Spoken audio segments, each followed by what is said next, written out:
नमस्कार दोस्तों, जय श्री कृष्णा, जय जय श्री राधे। आज की इस वीडियो में हम एक और खूबसूरत कथा को आपके सामने लेकर आए हुए हैं। तो चलिए दोस्तों जानते हैं। कहते हैं शमशान में जब महर्षि दधीचि के मांस पिंड का दह संस्कार हो रहा था तो उनकी पत्नी अपने पति का वियोग सहन न कर पाई और पास में ही स्थित विशाल पीपल वृक्ष के कोटर में 3 वर्ष के बालक को रखकर स्वयं ही चिता में बैठकर सती हो गई। इस प्रकार महर्षि दधीचि और उनकी पत्नी का बलिदान हो गया। किंतु पीपल के कोटर में रखा बालक भूख प्यास से तड़पकर चिल्लाने लगा। जब कोई वस्तु नहीं मिली तो कोटर में गिरे पीपल के गोंदों फल को खाकर बड़ा होने लगा। कालांतर में पीपल के पत्तों और फलों को खाकर बालक का जीवन एन कैन प्राकृण सुरक्षित रहा।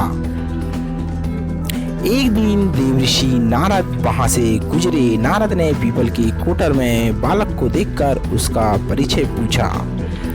नारद जी ने पूछा, बालक तुम कौन हो? बालक ने कहा, यही तो मैं जानना चाहता हूँ। नारद जी ने कहा, तुम्हारे जनक कौन है? बालक ने कहा, यही तो मैं जानना चाहता हूँ। तब नारद ने ध्यान धर कर देखा। नारद ने आश्चर्यचकित होकर बताया कि हे बालक, तुम महान दानी महर्षि दधीचि के पुत्र हो। तुम्हारे पिता की अस्थियां का वज्र बनाकर ही देवताओं ने असुरों पर विजय पाई थी। नारद ने बताया कि तुम्हारे पिता दधीचि की मृत्यु मात्र 21 वर्ष की वय में ही हो गई थी। बालक, मेरे पिता की अकाल मृत्यु का कारण क्या है? नारद जी ने कहा, तुम्हारे पिता पर शनिदेव की महादशा थी। बालक ने कहा, मेरे ऊपर आई विपत्ति का कारण क्या था? नारद जी ने कहा, शनिदेव की महादशा।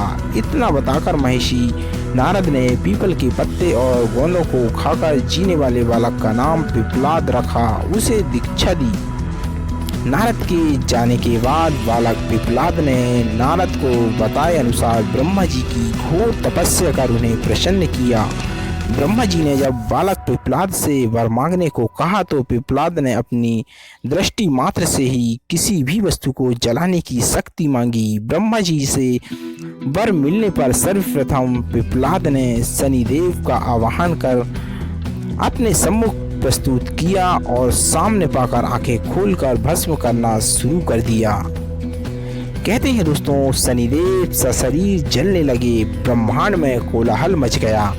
सूर्यपुत्र शनि की रक्षा में सारे देव विफल हो गए। सूर्य भी अपनी आंखों के सामने अपने पुत्र को जलता हुआ देखकर ब्रह्मा जी से बचाने हेतु विनय करने लगा। अंततः ब्रह्मा जी स्वयं पिपलाद के सम्मुख पधारे और शनिदेव को छोड़ने की बात कही, किंतु पिपलाद तैयार नहीं हुआ।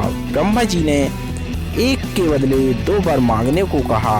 तब पिपलाद ने खुश होकर 2 वर मांगे। पहला, जन्म से 5 वर्ष तक किसी भी बालक की कुंडली में शनि का स्थान नहीं होगा, जिससे कोई और बालक मेरे जैसा अनाथ। और दूसरा वर, मुझ अनाथ को शरण पीपल वृक्ष ने दी है। अतः जो भी व्यक्ति सूर्योदय के पूर्व पीपल वृक्ष पर जल चढ़ाएगा उस पर शनि की महादशा का असर नहीं होगा। ब्रह्मा जी ने तथास्तु कहकर वरदान दिया। तब पिपलाद ने जलते हुए शनि को अपने ब्रह्मदंड से उनके पैरों पर आघात करके उन्हें मुक्त कर दिया, जिससे शनिदेव के पैर क्षतिग्रस्त हो गए और वे पहले जैसी तेजी से चलने लायक नहीं रह गए। अतः तभी से शनि शनै चरित या शनैचरा अर्थात जो धीरे चलता है वही शनैचरा है। संप्रति शनि की काली मूर्ति और पीपल वृक्ष की पूजा का यही धार्मिक हेतु आगे चलकर पिपलाद ने प्रश्न उपनिषद की रचना की, जो आज भी ज्ञान का ब्रह्म भंडार है।